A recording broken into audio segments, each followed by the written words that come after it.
सरसीपुर गांव के किनारे एक छोटी सी झोपड़ी में रतन का परिवार रहता था। रतन, उसकी बीवी गीता और उनकी छोटी बेटियों मीना और सोना। रतन खेतों में मजदूरी करता, गीता घरेलू काम संभालती और दोनों मिलकर किसी तरह दिन काट लेते। पर साल भर बारिश कम रही, फसलें बुरी तरह प्रभावित हुईं और परिवार के पास खाने के लिए सिर्फ एक प्याला चावल और आधा किलो दाल बची थी। एक शाम जब रतन और गीता ने सारी दुकानें जाकर भी सस्ता खाना नहीं पाया, तो घर लौटकर दोनों ने चुपचाप बच्चों के सामने वही आधा प्याला खाना दिया। मीना ने पूछा, माँ, कल क्या खाएंगे? गीता ने आंखों में आंसू दबाते हुए कहा, किसने सोचा था, पर भगवान देख रहे हैं। रात अंधेरी थी। बाहर सरसराती हवा के साथ एक नर्म सा झोंका आया। उस झोंके में जैसे चांद की रोशनी गहरे आंगन में उतर आई। झोपड़ी के पास एक सुनहरी रोशनी चमकी और एक नाजुक सी परियां खड़ी थीं। नर्म आवाज, कोमल मुस्कान और एक छोटे से ऊंचे चमकते बर्तन के साथ। डरो मत, परी ने स्नेह से कहा। मेरा नाम परीशा है। मैंने तुम्हारी मेहनत और ईमानदारी दूर से देखी है। यह बर्तन तुम रख लो, इस पर जो चाहोगे उतना खाना मिल जाएगा। पर एक शर्त है, जब भी इस बर्तन का इस्तेमाल करोगे, दिल से किसी और के लिए भी एक अच्छा काम करना। गीता हाथ जोड़कर बोली, पर हम इतने गरीब हैं, हम अपने लिए इस्तेमाल कर लें तो? परी मुस्कुराई, मैंने देखा है कि छोटा दान भी बड़ा करिश्मा बन जाता है। शर्त बस यही कि बर्तन तुम्हें लोभ में ना डाल दे। रतन ने बर्तन को सावधानी से थामा। बर्तन गोल, हल्का और भीतर से चमकदार था। जब उसने पहली बार बर्तन पर हल्का सा चावल मांगा, तो बर्तन में से भाप निकली और पूरा एक कटोरा गरम चावल बनकर बाहर आ गया। मीना और सोना की आंखों में खुशी की चमक आ गई। उस रात रतन के घर में पहली बार ठीक तरह से खाना हुआ। 10 कटोरियां, गरम गरम खिचड़ी, सब्जियां और गुड़ के लड्डू तक। अगले कई दिनों में रतन ने बर्तन की मदद से अपने परिवार को आराम दिया, मगर उसने परीशा की बात याद रखी।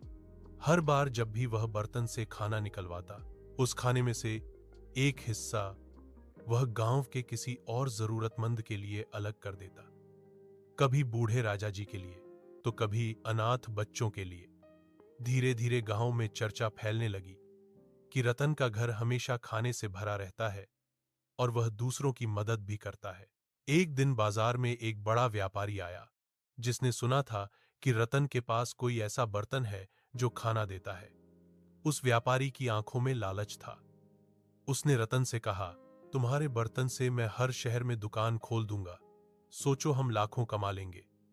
रतन ने सिर हिलाया और कहा, यह बर्तन केवल भूखे पेटों को खाने के लिए है, व्यापार के लिए नहीं।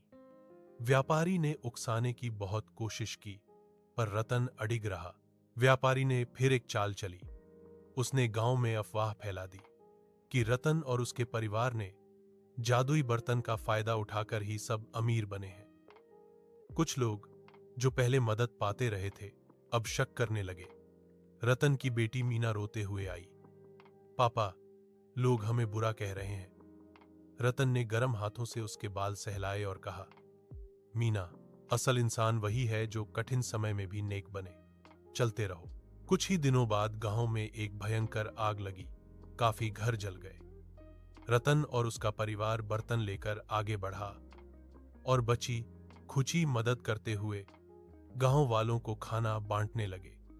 इसी दौरान वही व्यापारी बर्तन छीनने की फिराक में फिर आया और जंगल के किनारे छुपकर बर्तन छीनने की कोशिश की। ज्यों ही उसने बर्तन छीनने के लिए हाथ बढ़ाया, बर्तन ने एक ताल मधुर आवाज निकाली और तेज रोशनी से व्यापारी चौंक कर पीछे हट गया। तभी परीशा फिर आई और बोली, यह बर्तन इरादों की छांटता है, स्वार्थ से चलने का नतीजा अच्छा नहीं होता। व्यापारी डरकर भाग गया और गांव वालों ने मिलकर उसे गांव से बाहर कर दिया। समय बीता।